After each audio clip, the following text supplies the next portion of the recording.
Amigos e amigas, estamos aqui para mais uma conversa pelo Facebook.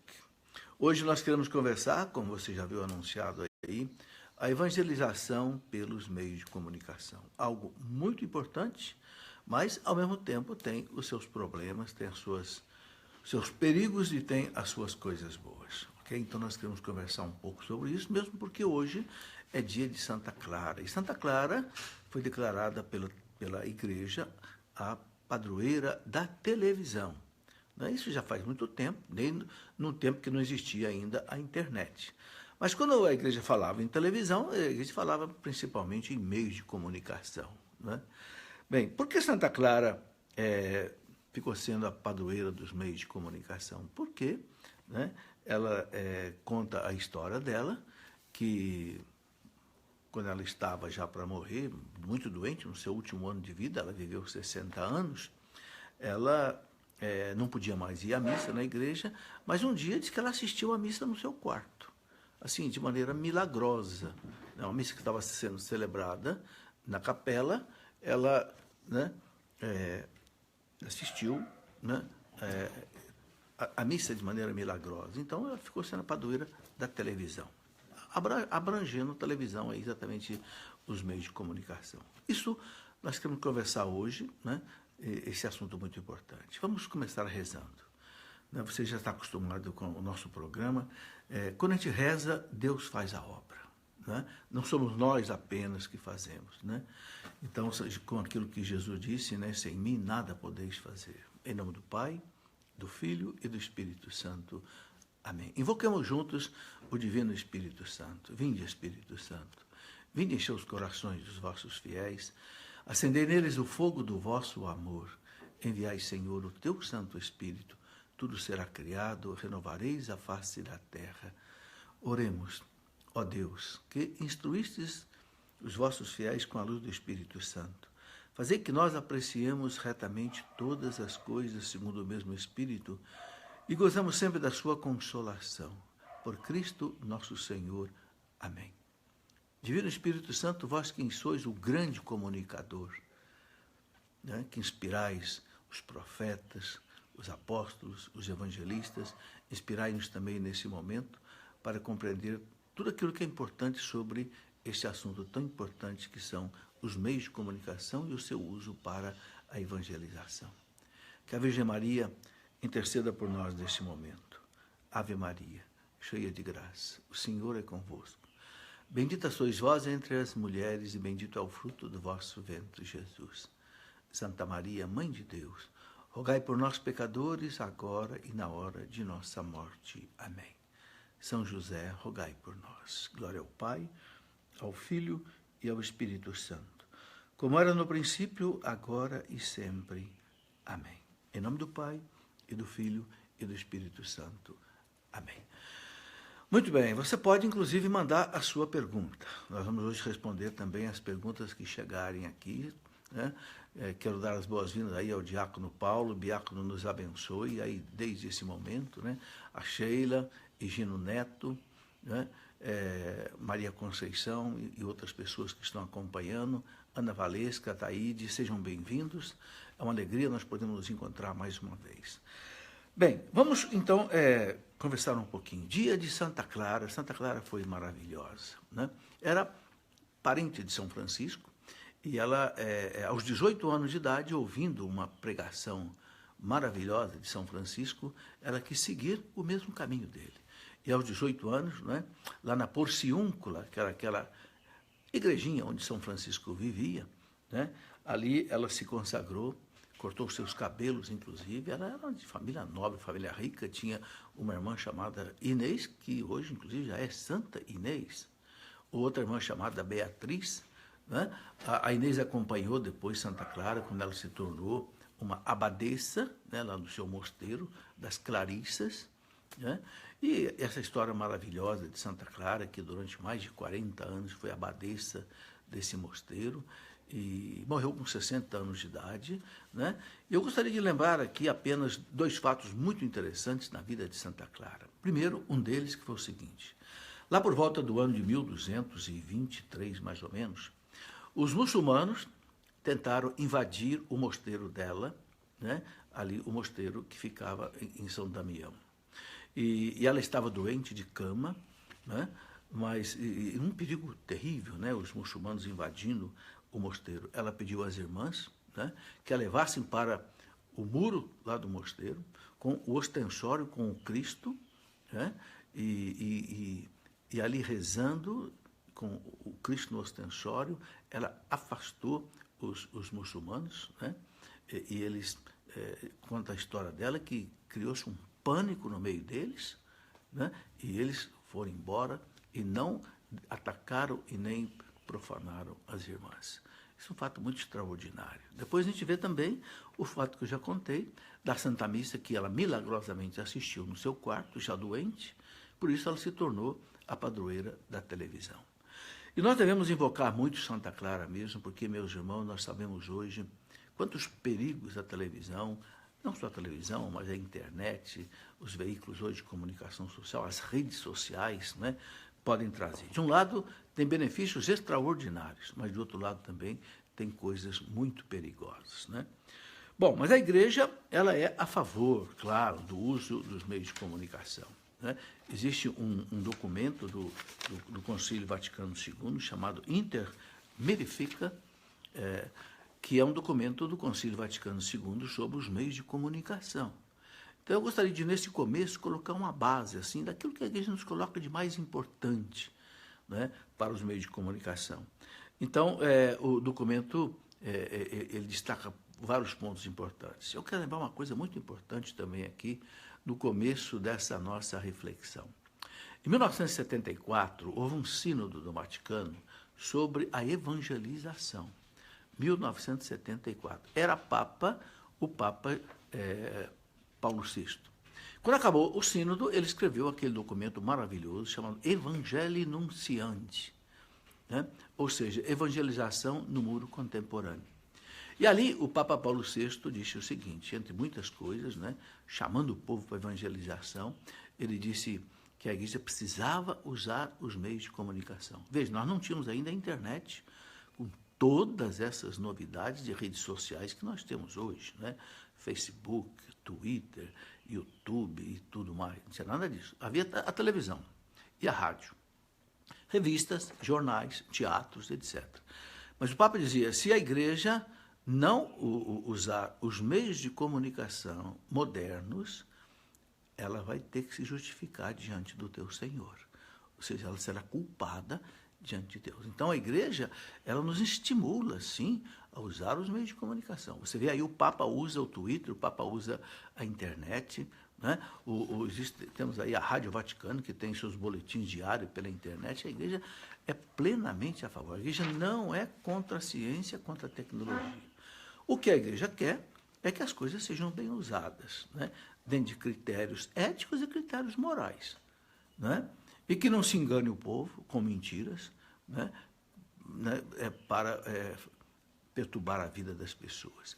Bom, o documento que eu citei do Vaticano II, Inter Mirifica, diz o seguinte, que a Igreja sabe, né, que esses instrumentos, né, retamente empregados, meios de comunicação, né, rádio, TV, internet, jornal, revista, teatro, filmes, etc., né, representam subsídios valiosos ao gênero humano, porque contribuem para a recreação, para o divertimento e também para aprimorar os espíritos, né, e propagar e firmar o reino de Deus.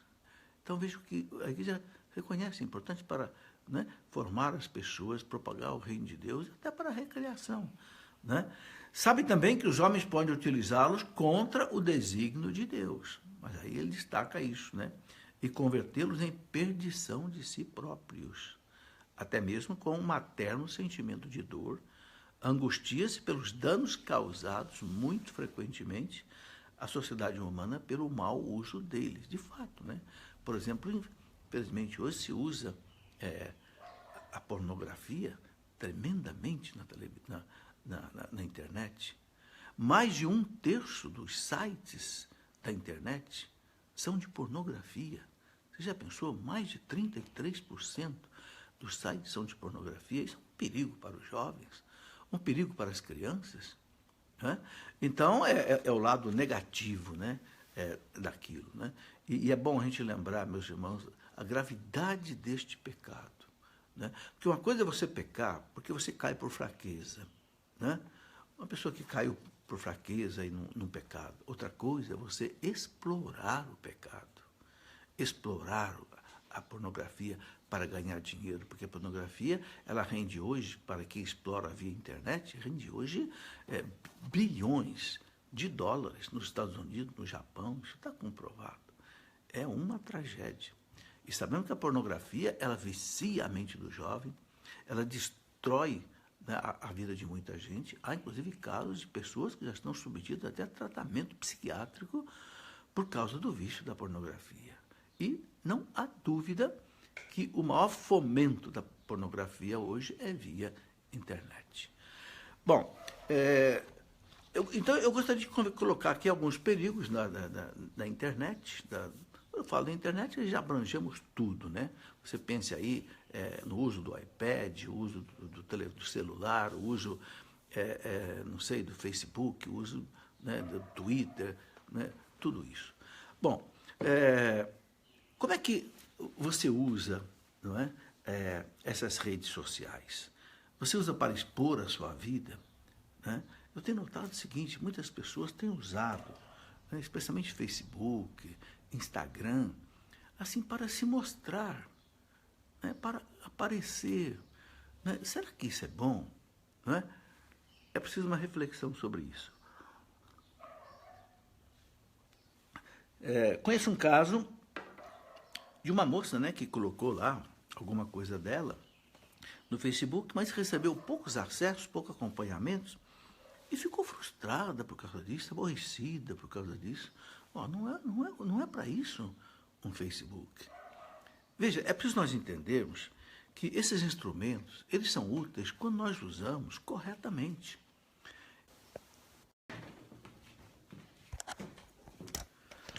Bem, tivemos aqui um rápido problema aqui, se desculpe, mas vamos continuar a nossa conversa. Alguém que ligou e interrompeu aqui a nossa conversa. Eu estava falando, né, que o Facebook, por exemplo, é algo que nós precisamos usar com critério. Né? Por exemplo, para uma atividade de evangelização, para uma comunicação importante, mas, sabe, não ficar se expondo via Facebook, porque não é para isso. Né? E aí eu vejo que, às vezes as moças, por exemplo, né? Eu estou colocando porque eu vejo isso, né? Aí expõe seu corpo, tira fotografias assim sensuais para chamar atenção. Cuidado, não é para isso. A internet não é para isso. Né? Nós temos que usar a internet como um instrumento eu diria, de trabalho, de evangelização. Né? Então, é preciso saber usar essas redes, né? Não colocar aí fotografias. Outra coisa, você põe sua foto, põe outras coisas, você fica também sujeito aí a ficar conhecido porque não deve te conhecer. Né? Sabe os riscos que hoje há também até de perseguições e etc. Né? Outra coisa que nós temos que tomar cuidado na internet, né, com as notícias falsas. Né? Você sabe que a internet hoje tem de tudo. É um novo mundo, é um mundo virtual. Nós estamos vivendo, meus irmãos, um novo tempo. Nós estamos vivendo uma revolução das comunicações. Né? Especialmente para nós mais velhos, né, que não havia no nosso tempo nem maquininha de calcular, né, de 4 operações. Eu sou do tempo que não existia máquina de calcular de 4 operações. A gente usava régua de cálculo para fazer conta, um negócio que o povo nem conhece mais isso. Né? De repente você tem esse mundo novo aí das comunicações. Então, é preciso a gente entender isso. A criança, por exemplo, tem uma facilidade tremenda para mexer com essas redes sociais. Por quê? Porque a criança, o cérebro dela já está sendo formatado para isso. Não é aquele cérebro antigo que é formatado de outras coisas. Né? Bem, então, a gente precisa tomar esse cuidado. Né? Notícias falsas. Olha, a gente vê muitas notícias falsas. Uma coisa que hoje nós precisamos aprender. E isso não é maldade das pessoas. Recebe uma notícia, já passa para frente, né? Fica assim emocionado com a notícia, ou fica preocupado, ou fica com medo, já passa para frente. Olha, cuidado, não passe para frente. Checa primeiro a fonte, checa se é verdade. Ok? No começo, quando eu não conhecia bem a internet, eu fiz isso.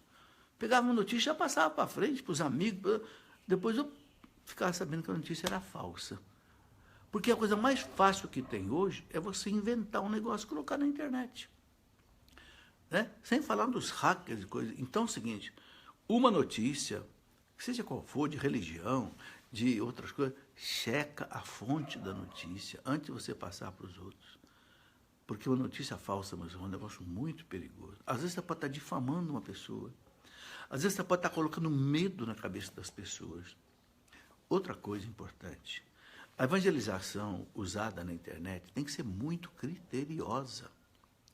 Existem alguns sites, por exemplo, que eu vejo, atacando o Papa, falando mal do Papa, dizendo que o Papa é um anticristo. O que é isso agora? Isso não é evangelização. Sabe? Isso é uma abominação. Sabe? Falando mal do Papa na internet. Não, pelo amor de Deus. Um homem que entrega a sua vida para Deus. Um homem com 80 anos de idade que dá o seu sangue, seu suor, sua lágrima pela igreja. Tantas vezes mal interpretado nas coisas que ele diz. Então, olha, esses sites que atacam o Papa, elimine da sua internet. Não entre nesses sites. Há sites também que são assim, não sei, apocalípticos. Né?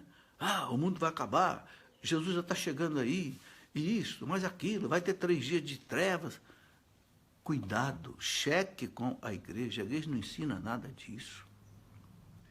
Sabe, meus irmãos, uma coisa que eu noto hoje muito importante, para todos nós que usamos a internet, todos os dias entramos aí, recebemos 1000 notícias pelo Facebook, pelo Twitter, pelo WhatsApp. Né? O WhatsApp, então, todo mundo manda tudo para todo mundo. Né? É preciso ter discernimento. Agora, para ter discernimento, você tem que ter formação religiosa. Você tem que conhecer a doutrina. E aí, meus irmãos, mais importante do que nunca, hoje é conhecer o catecismo da Igreja Católica. Por quê? Porque o catecismo fala de tudo. O catecismo fala da doutrina, do credo, da dogmática. O catecismo fala de tudo que é sobre sacramento, fala de tudo que é sobre a moral, os mandamentos, o pecado, etc. Fala da espiritualidade, fala da igreja. Né? Então, é preciso a gente ter uma formação para a gente discernir. Porque hoje cai tudo na sua frente. Entendeu? Cai alhos e bugalhos, como diz o povo. E se você não tiver um filtro, você está roubado. Se você não souber discernir o bom do mal, né, você fica realmente numa situação bastante complicada. Outra coisa que eu gostaria de colocar é o seguinte, muitas pessoas também não sabem se comportar bem na internet. Às vezes fica brigando pela internet. Eu noto, por exemplo, essa matéria que eu faço aqui, nessa fonte que se chamam de live, né? Live no inglês quer dizer vida, né? Então, muitas pessoas, você coloca uma matéria aqui, fica brigando aí com os outros. Olha, eu já falei, esse programa que eu faço aqui é para pessoas católicas. Se você não é católico, não fica brigando com os outros que são católicos e que entram aqui no programa e mandam as suas mensagens. Entende? Nós temos que ter uma ética de comportamento. Se está claro que é um programa para católicos, eu vou respeitar o programa. Então eu vou assistir um programa lá que é para a minha religião, para a minha crença. Sabe? Aí fica brigando, um jogando farpas no outro aí, atrapalhando as coisas. Né? Também não é para isso. Né? Outra coisa muito importante, né, é que nós católicos, no Facebook, nós temos que usar o Facebook para ajudar as pessoas. Dar respostas simples, por exemplo, para as dúvidas que as pessoas têm. Sabe, uma coisa que eu noto, porque faz parte da minha vida, é responder perguntas, né? Eu faço um programa na Canção Nova, às quartas-feiras, 16 horas, que se chama Pergunte e Responderemos. Eu pedi para criar esse programa de propósito, porque eu vejo o tanto de pergunta que chega no meu computador, no meu e-mail, na minha rede social, né? Então, criamos há 5 anos atrás, na Canção Nova, esse programa, né? A direção da TV aprovou, Pergunte e Responderemos. Ora, nesses 5 anos, eu já respondi 5.000 perguntas. É uma média de 1.000 perguntas por ano, uma média de 20 perguntas por programa. Ou seja, tudo que o nosso povo tem é dúvida. Então, a internet é um meio maravilhoso de você tirar dúvida. Por isso que sempre que eu posso, num programa como esse, eu abri para perguntas. Porque você pode, de maneira rápida, é uma evangelização que eu chamo assim, pontual, né? É como você colocar um remédio numa ferida, né? Cura a ferida. Então, a evangelização, tipo pergunta e resposta, é uma evangelização onde você vai na ferida da pessoa e você coloca o remédio para aquilo que ela está precisando. Então, é muito importante. Agora, para isso, é preciso que as pessoas tenham preparo. Então, se você se dispõe, por exemplo, a criar um site na internet, se dispõe a colocar uma matéria no Facebook, uma matéria no Twitter, cuidado para você estar colocando uma coisa que não tenha erro de doutrina. Colocar uma coisa que esteja de acordo com a moral católica, com a doutrina católica, com a ética católica. Porque, senão, ao invés de ajudar as pessoas, a gente pode estar atrapalhando, né? Enfim, temos que ter coerência, né? Temos que ter coerência. Outra coisa importante, né? Isso aqui também é preciso a gente pensar nisso. Nós temos que ter também coerência com a nossa fé. Eu sinto que hoje há uma certa cultura das pessoas quererem agradar os outros, né? Aí fica bem com todo mundo, é aplaudido. Cuidado. Nós temos que ser coerentes com a doutrina católica. Eu não posso esconder a doutrina católica para eu ficar bem com os outros, né? Se eu vou usar a internet, é para dizer a verdade. Jesus disse: a verdade vos libertará. O Catecismo da Igreja Católica, no parágrafo 851, diz assim: o que nos salva é a verdade. A verdade que o Cristo trouxe. A verdade que a igreja ensina. Não é?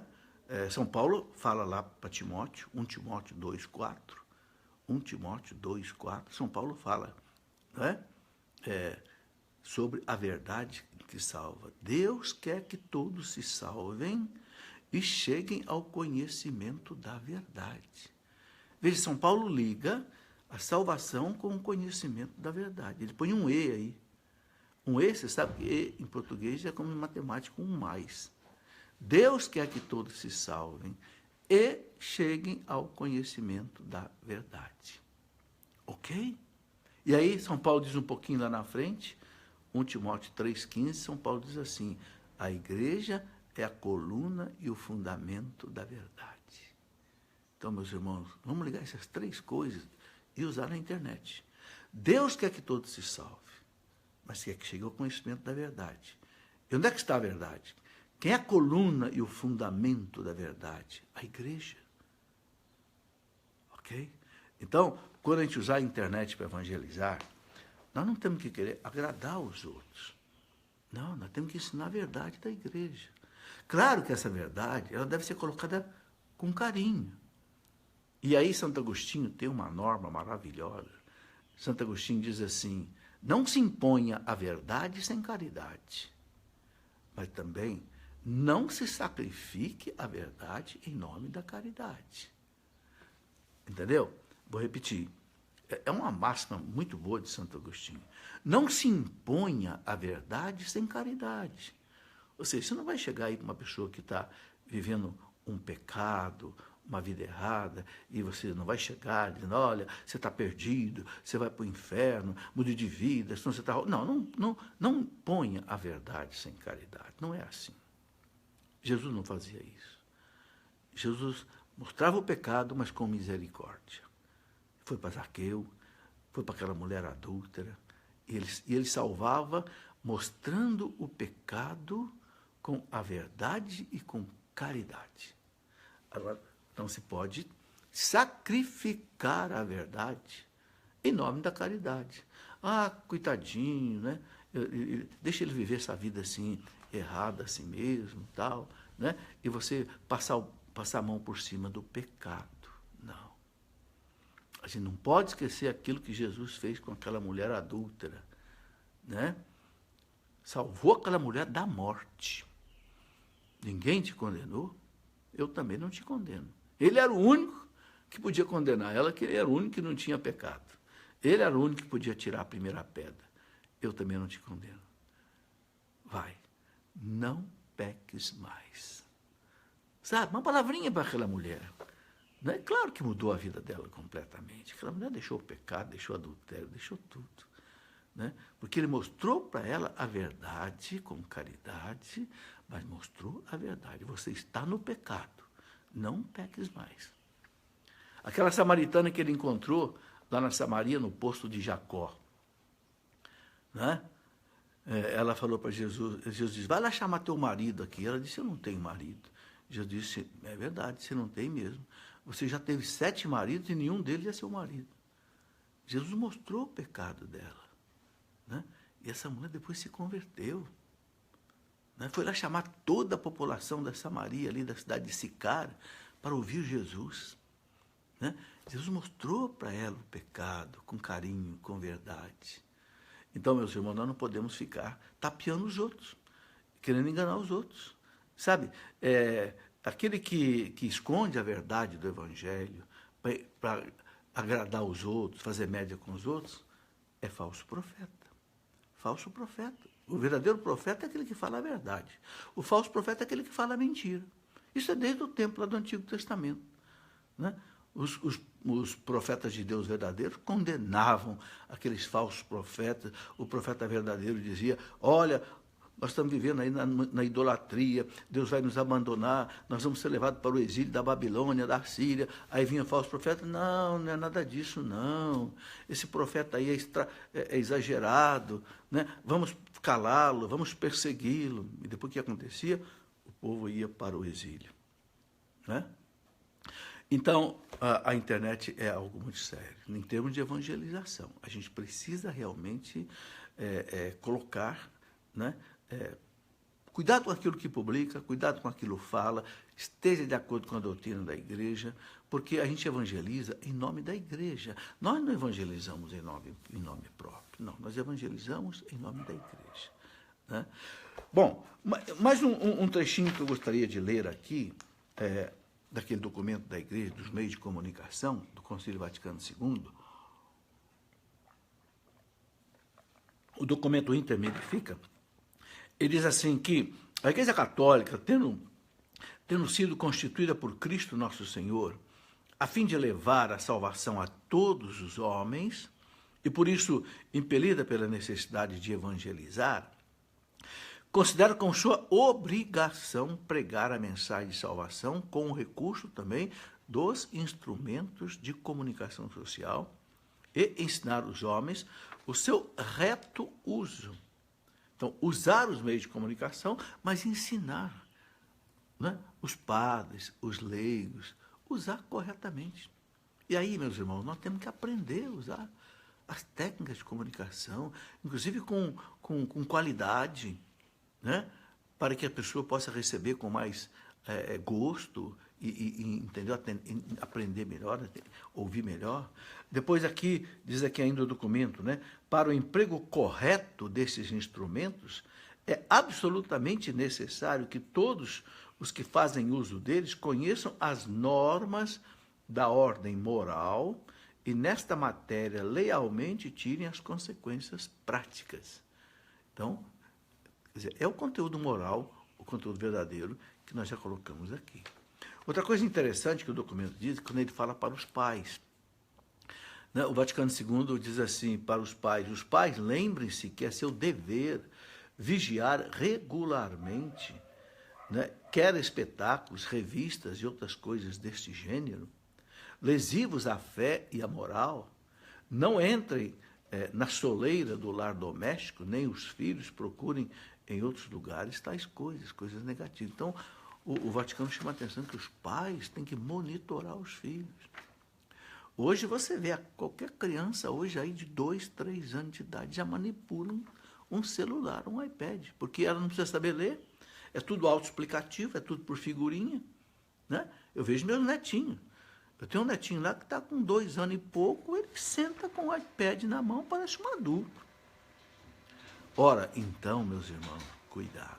Então, os pais precisam, né, fazer essa vigilância, essa fiscalização, né? Há matérias boas na internet que alertam os pais sobre isso.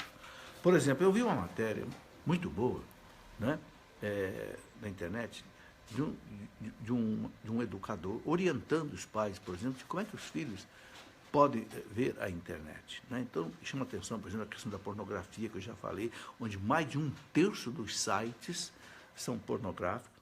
Aí ele fala, defina os horários destinados às novas mídias, não deixa teu filho ficar muito tempo nisso, não. Sabe? Olha, eu vi uma comparação muito interessante de um desses educadores falando da internet. Ele diz assim, qual é a diferença entre o seu filho pegar um livro para ler e ficar muito tempo aí, né, nesses joguinhos de internet, ou aí nessas, né, Facebook, né, e Instagram e tudo, e ali, né, a comparação que ele faz é muito interessante. Ler um livro é como você fazer um mergulho no mar, né? Então você tem um foco, você fica assim num silêncio, você medita, você pensa, né? E você ficar aí navegando na internet aí, sem rumo, sem nada, é como você, ele fala, como você fazer um passeio de jet ski sobre as ondas, né? Então você viaja violentamente, você enxerga de tudo, a praia lá do outro lado, né? E você não aprofunda nada, você fica olhando tudo e você, entende? Acaba que não fixa num ponto. Então é muito importante os pais saberem criar para os filhos assim, coisas alternativas. Primeiro, fixar horário. E o horário deve ser fixado conforme a idade da criança. Não só o horário, mas o tipo de jogo que ela assiste, porque os joguinhos também eles têm classificado por idade.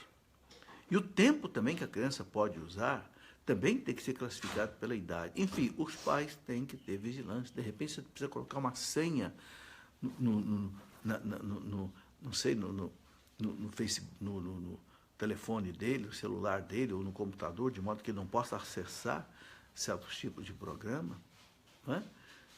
Enfim, a censura hoje, a boa censura hoje, ficou por conta dos pais. Porque a coisa vem pelos ares, né? Não tem mais como fazer outra atividade. E aí é preciso que os pais tenham uma amizade muito grande com os filhos. Os filhos confiam nos pais, os pais confiam no filho. Aquilo que eu sempre bato quando eu falo de educação de filho, os pais conquistarem os filhos. Para quando você disser para meu filho, isso aqui não é bom, não assista isso, não veja mais isso, ele não vê, né? Hoje, por exemplo, nós temos aí, antigamente a gente falava muito de novelas que trazem mais cultura, né, para as pessoas. Antes de surgir a internet, né, o foco era na televisão, nas novelas, né? Enquanto os pais, muitas vezes, cristãos, faziam uma pregação sistemática de valores, a gente notava que a televisão fazia uma pregação sistemática de antivalores, né? Sobretudo, às vezes, em novela, ensinando adultério, ensinando outras coisas. E hoje ainda continua isso, né? Mas agora tem também a internet, né, que parece que está superando a televisão. Então, a gente vê que os jovens hoje estão mais ligados na internet que na televisão. Então, o foco já mudou um pouco também. Então, é preciso aí esse cuidado. Bom, outra coisa que esses especialistas dizem aqui é o seguinte: cuide do cérebro da criança, que ainda está em formação. A criança não pode ver qualquer coisa, ter qualquer tipo de experiência, ter qualquer tipo de não sei, emoção. O cérebro da criança, meus irmãos, até os 5 anos de idade, está sendo formado. Não pode ter qualquer tipo de tensão, de emoção. Perturba o desenvolvimento da criança, psicológico, afetivo. Né? Depois eles colocam também, respeite as regras de classificação de idade dos jogos eletrônicos, outra coisa importante. Prestar atenção ao fato do dispositivo dar acesso a outras redes sociais. Né? Ele está usando uma rede aqui, de repente ele pode acessar para outras. Né? Tudo isso também é importante. Né? Enfim, deixar o filho também com outras atividades alternativas. Né? Aí os pais têm que também terem esse cuidado. Bom, tem aqui algumas perguntas, deixa eu começar respondendo. A Darcy Gonçalves pergunta assim, algumas páginas que se dizem católicas e pregando a intolerância, né? Fui hostilizado numa dessas páginas porque comentei que seríamos o príncipe da paz. Me chamaram de molenga e me acusaram de não defender a igreja. Bom, o Darcy, o que eu posso dizer é o seguinte, aquilo que eu já falei aqui agora há pouco, a gente tem que pregar a verdade. A verdade, somente a verdade, nada mais além da verdade. Agora, quem é que tem a verdade? Para nós católicos, é a igreja. São Paulo fala claro, a igreja é a coluna e o fundamento da verdade. Fundamento é alicerce, coluna que sustenta o edifício. Né? Quando você vê um edifício aí de 20, 30 andares, antes dele fechar as paredes, ele parece aquele esqueleto de concreto, são as colunas, né? E o fundamento, é o que segura. Então, São Paulo fala, Timóteo, a igreja é a coluna e o fundamento da verdade. Então, se a gente coloca a verdade, por isso que eu digo que nós temos que conhecer essa verdade. E para conhecer a verdade, a gente tem que estudar. Principalmente o catecismo. Eu falo muito do catecismo da Igreja Católica, por quê? Por 2 motivos. Primeiro, que o catecismo é num volume só, você tem toda a verdade da igreja ali. Ok? Assim, de maneira comprimida, mas você tem tudo ali. Segundo, é um documento oficial da igreja, aprovado pelo Papa João Paulo II, com todos os bispos do mundo. Então, quando o Papa aprovou, o Papa diz aqui um documento de referência da fé católica.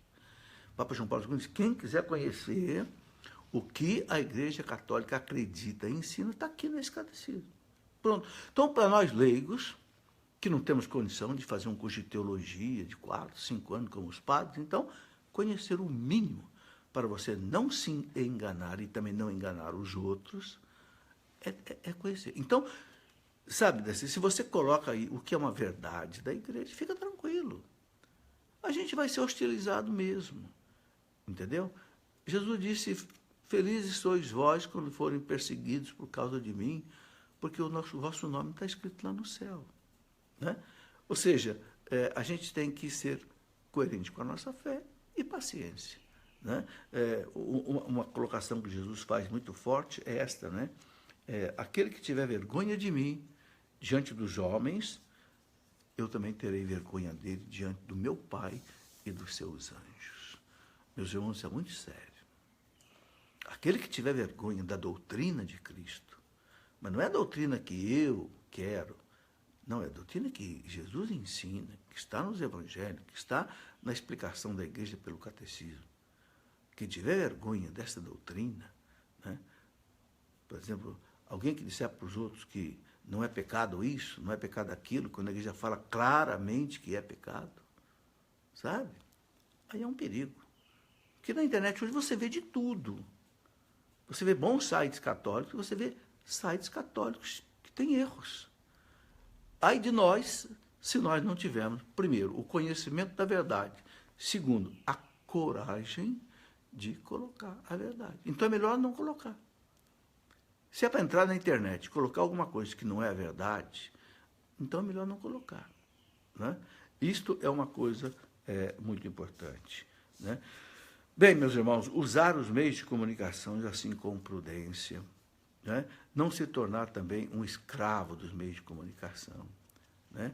Tem gente que não acha mais tempo para rezar, não acha mais tempo para estar com a família. Né? É uma coisa incrível. Né? O individualismo que muitas vezes, principalmente o celular, que é um instrumento fácil de você carregar, né? Às vezes você vê a família sentada e não conversa, porque cada um está num celular. Então, muitas vezes, o celular nos aproxima das pessoas que estão longe e nos separa das pessoas que estão perto. E cria um individualismo. Sabe? Um meio que cada um por si, Deus para todos. Não. Cuidado com isso. Há momentos que nós temos que desligar o celular. Sabe? Desligar o celular. Na hora que vai conversar com a família, vai estar, desliga. Entende? Para poder conversar. Maria do Carmo, muitas vezes as pessoas usam das redes sociais para perseguir as outras. É verdade. Eu mesmo já sofri perseguição por causa da minha fé. Ô Maria do Carmo, é verdade. É exatamente o que eu digo novamente.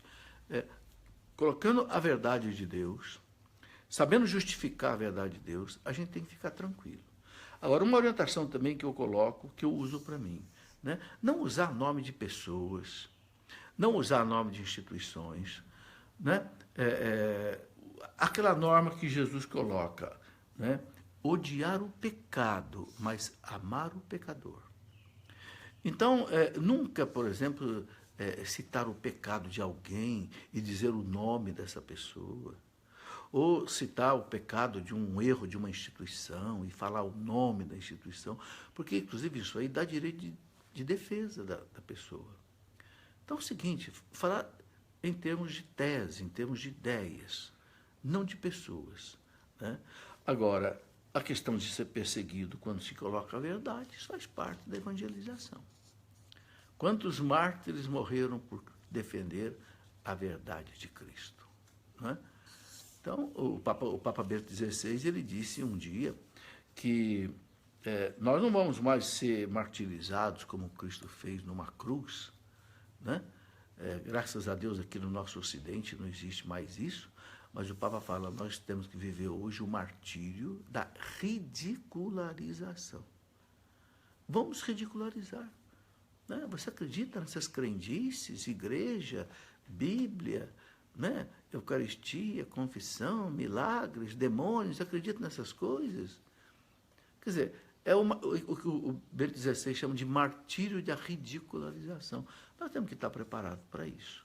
Evitar, na medida do possível, né? Evitar confrontos, né? Que não é também o caso de estar procurando isso, mas paciência, algumas vezes a gente tem que... Agora, uma orientação que eu dou, porque eu uso isso, né? É exatamente isso. Quando você colocar uma verdade, né? Especialmente uma verdade que possa gerar alguma polêmica, cite a fonte da igreja onde está esta verdade. Por exemplo, quando eu vou falar, por exemplo, de homossexualidade, eu cito lá, eu não vou falar da minha cabeça, porque eu sei que é um assunto polêmico. Então eu cito o que está no Catecismo da Igreja, parágrafo 2357. Eu leio o que está ali. Pronto, acabou. É a igreja falando, não sou eu falando. Então, se a pessoa ficar hostilizada, não vai ficar comigo, vai ficar com a igreja. Levanta um problema lá sobre segunda união. Eu leio o que está escrito ali, no parágrafo 1651 do Catecismo. Alguém que pergunta sobre masturbação, é pecado, não é pecado, eu leio o que o Catecismo diz. Né? Eu até escrevi um livro, o Catecismo da Igreja responde de A a Z. Eu fiz um dicionário, né, em cima do Catecismo, transcrevendo o que o Catecismo fala de uns 200 assuntos, e coloquei em ordem alfabética, como um dicionário, para que a pessoa pegue isso e ela tire a sua dúvida. Então, veja bem, um jeito de nós nos protegermos contra as críticas é você ensinar com base naquilo que a igreja diz. Aí não sou eu que estou dizendo.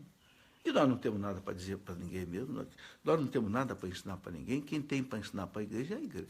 As coisas é a igreja. Nós somos apenas, né, microfones da igreja. Como dizia São Francisco, nós somos apenas um arauto do grande imperador. Ana Valesca pergunta o seguinte, eu tenho uma dúvida, é sobre a Bíblia. Como ela foi escrita? Quais os critérios usados pela igreja para incluir os livros na Bíblia? Ana, essa é uma questão que é muito longa. A Bíblia foi escrita, você sabe, começou a ser escrita 1.200 anos antes de Cristo, mais ou menos, lá no tempo de Moisés, né? E aí o Antigo Testamento, os 5 primeiros livros, chamados Pentateuco, né? Gênesis, Êxodo, Número, Levítico e Deuteronômio, eles devem ter sido concluídos até, no máximo, século V antes de Cristo.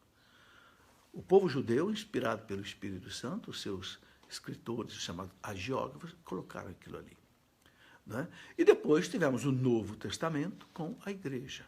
Né? Bom, depois tivemos também os livros proféticos, os livros sapienciais, os livros históricos, que foram colocados assim, vamos dizer aí, do anos, talvez 1000 até quase que a época de Cristo. Os Macabeus I, Macabeus II foram aí, mais ou menos por volta do ano 150 antes de Cristo. Eclesiastes, mais ou menos 200, 300 antes de Cristo. A Igreja Católica, né, no começo da vida da Igreja, nos primeiros séculos, foi discernindo quais livros eram ou não inspirados pelo Espírito Santo.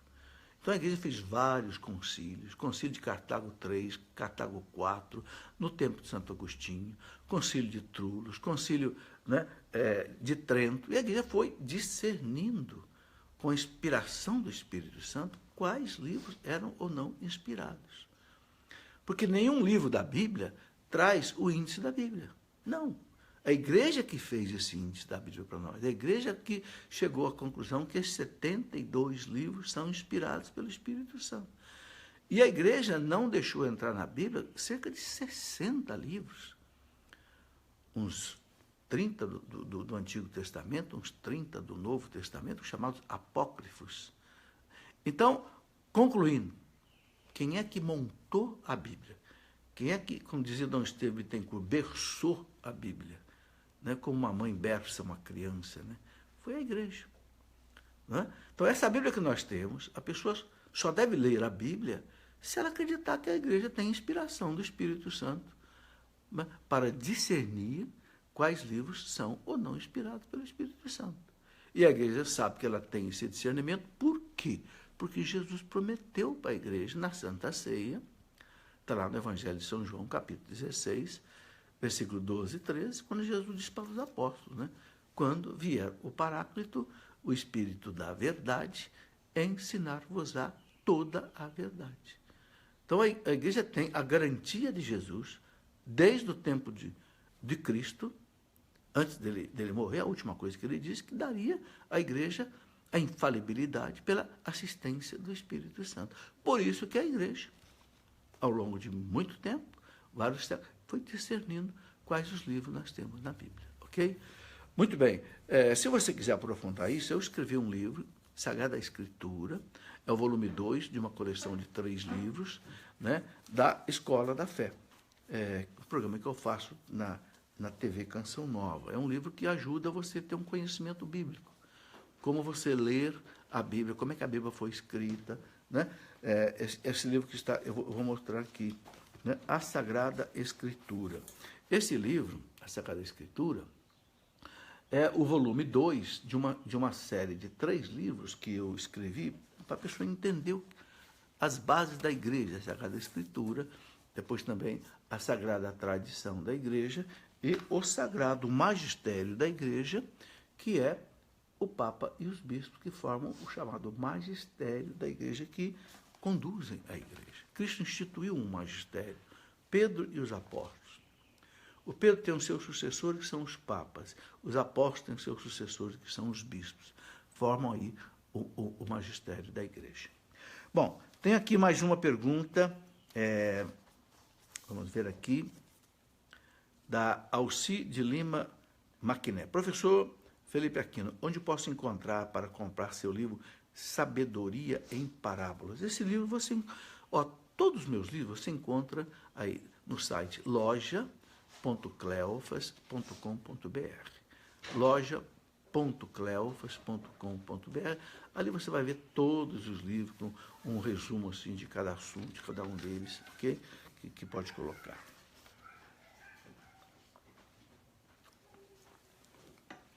Pergunta da Karina Pereira. É verdade que a Bíblia foi escrita por intercessão do Espírito Santo? Sim. A igreja diz que quem escreveu a Bíblia são chamados agiógrafos. O que quer dizer essa palavra em grego? Agios em grego quer dizer santo. Grafos, escritor. Então, o escritor santo, o agiógrafo, ele foi inspirado pelo Espírito Santo. O que quer dizer a inspiração do Espírito Santo? Ele recebeu uma iluminação da inteligência para colocar no papel, na sua cultura, no meio literário que ele conhecia, ele colocar verdade religiosa. Então, aí é aquilo que eu sempre explico nesses nossos programas quando fala da Bíblia. A Bíblia tem duas dimensões, vamos dizer assim, uma humana e uma divina. A dimensão humana é o gênero literário em que ela foi escrita, no contexto histórico, social, em que foi escrita, na cultura daquele homem que escreveu. Então ele usa um aparato, vamos dizer assim, literário para escrever. Mas não é isso que é importante. O importante é a verdade religiosa que ele traduz. Esta verdade religiosa é que a igreja tem a inspiração para entender. Você lê, por exemplo, o Gênesis. O Gênesis não é um livro de história, não é um livro de etnia. Ninguém deve buscar no Gênesis nenhuma verdade científica nem histórica. Deve buscar o quê? Uma verdade religiosa. O que eu vou tirar dali? Deus criou o mundo. Como que criou? Não é a Bíblia que vai mostrar, é a ciência. A ciência está mostrando. O mundo veio do Big Bang. 13,7 bilhões de anos atrás, tudo começou. Não é a Bíblia que vai dizer, é a ciência. Né? Então, Deus criou o mundo, Deus criou o homem, Deus criou a mulher. Quando? Onde? Como? A ciência vai dizer. O que a igreja garante é que foi Deus quem fez. Houve evolução? Houve evolução, mas quem é que conduziu essa evolução para que lá do Big Bang de 13,7 bilhões de anos atrás chegassem nós, o homem e a mulher? Deus. Então, eu comparo o seguinte, quando você compra um remédio numa farmácia, imagina um remédio líquido, né? Ele vem dentro de um vidro, de um frasco. Esse frasco vem dentro de uma caixa, não é assim? Não interessa nem o vidro e não interessa nem a caixa. Interessa o remédio que está lá dentro. Você entendeu? Então, o escritor sagrado também, ele colocou um remédio divino ali dentro de um frasco, dentro de uma caixa, ou seja, dentro de uma literatura, de um contexto. Agora, quem é que vai interpretar isso bem? A igreja. Por isso que o documento do Concílio Vaticano II, chamado Dei Verbum, ele diz assim, cabe à igreja, ao magistério da igreja, interpretar corretamente a Bíblia. Então, nós todos lemos a Bíblia e temos que ler mesmo. Mas quando surge uma dúvida, né? Aí, quem é que vai tirar essa dúvida para mim? A igreja. Não sou eu nem você que vai dizer, não, a interpretação correta, não. O que a igreja diz? Porque se a igreja, veja esse raciocínio, se a igreja teve a inspiração do Espírito Santo para dizer quais livros devem entrar na Bíblia e quais não devem entrar na Bíblia, e todo mundo respeita isso, até os protestantes, sim, porque a Bíblia protestante que montou foi a Igreja Católica. O que a Reforma Protestante fez foi retirar dali 7 livros, mas não introduziram nenhum que a igreja tinha tirado. Então, a Bíblia, que também as igrejas protestantes usam, ela foi autenticada pela Igreja Católica. A inerrância vem da Igreja Católica. Então, se a igreja recebeu o dom da infalibilidade, de dizer quais são os livros inspirados, ela também tem a infalibilidade para interpretar esses livros. Porque se ela teve o dom de saber discernir, ela tem também o dom de saber interpretar. É o que diz para nós o documento do Concílio Vaticano II, a Dei Verbum. Bom, aqui, então, a Karina faz essa pergunta. Realmente, os livros do Espírito Santo foram inspirados pelo Espírito Santo, mas têm que ser interpretados corretamente. E aí tem aquela passagem de São Pedro, né? 2 Pedro 3,16. 2 Pedro 3,16. São Pedro, falando das cartas de São Paulo, São Pedro diz assim, nelas tem passagens difíceis de entender, que os espíritos ignorantes, né, interpretam errado para a sua própria perdição. Olha o que São Pedro diz. Se a gente interpreta a Bíblia erradamente, a gente pode estar pegando um caminho errado, um caminho de perdição, ao invés de estar pegando um caminho de salvação. Confira, 2 Pedro 3,16 e versículos seguintes. Muito bem, Aqui tem a pergunta da Inês Moreira. Por favor, me fala qual a diferença de orar e rezar. Os evangélicos só falam orar. Eu oro e rezo. Para mim, tem o mesmo significado. Para a Igreja Católica, orar e rezar é a mesma coisa. Para os irmãos evangélicos, eles não usam orações escritas como nós. Isso para eles seria rezar. Né? Orar para eles é oração espontânea, que cada um faz espontaneamente. Para nós, católicos, não tem diferença. Fazer oração espontânea ou você usar um texto escrito, para nós é rezar. É a mesma coisa que orar. Ok? Muito bem. Mais alguma coisa? Mais alguma pergunta? Tem aqui, né? A Cleise de Paris, é isso? Ok. Uma mãe pode ser feliz no céu se seu filho está no inferno? Cleise, o seguinte, quem está no céu é feliz.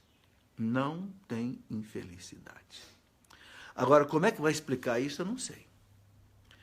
O céu é o lugar de pura felicidade. Acontece o seguinte, é muito difícil para nós aqui, nesse nosso mundo, a gente interpretar a questão do céu, do inferno, do purgatório. Muito difícil. Né? O que a igreja ensina é o seguinte, se uma pessoa vai para o inferno, ela vai por justiça absoluta. Então, Deus não cometeu nenhuma injustiça nisso. Inclusive o catecismo da igreja diz que não é Deus que empurra ninguém para o inferno, é a pessoa que se atira no inferno. Então, a infelicidade do inferno não pode perturbar a felicidade do céu. Ok?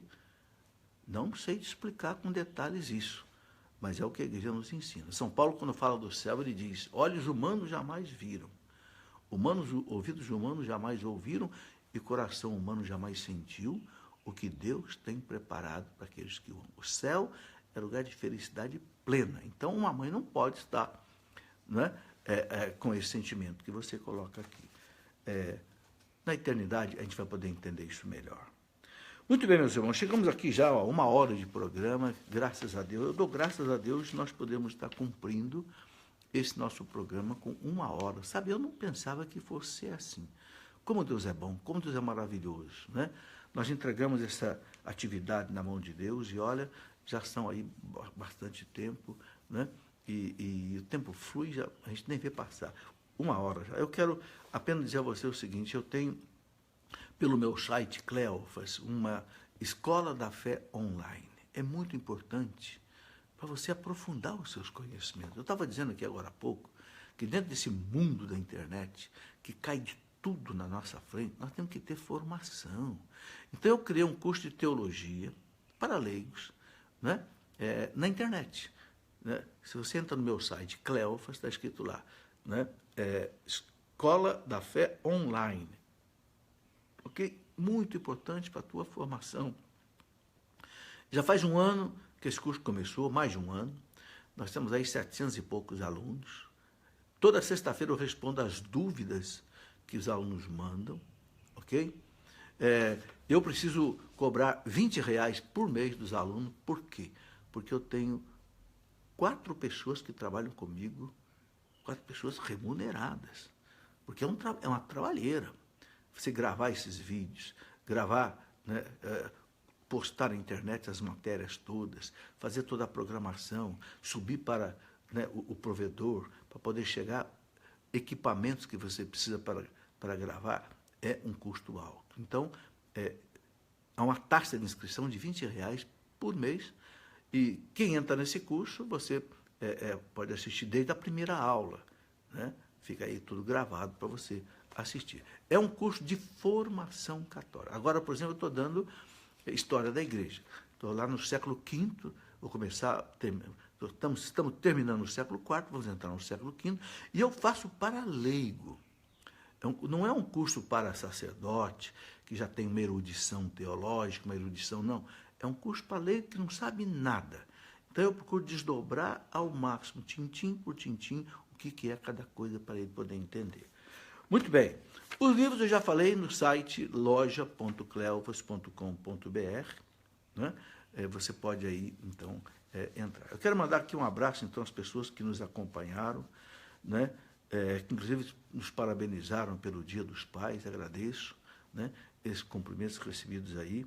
Um abraço especial também às pessoas que nos acompanharam aí dos Estados Unidos, do Uruguai, né?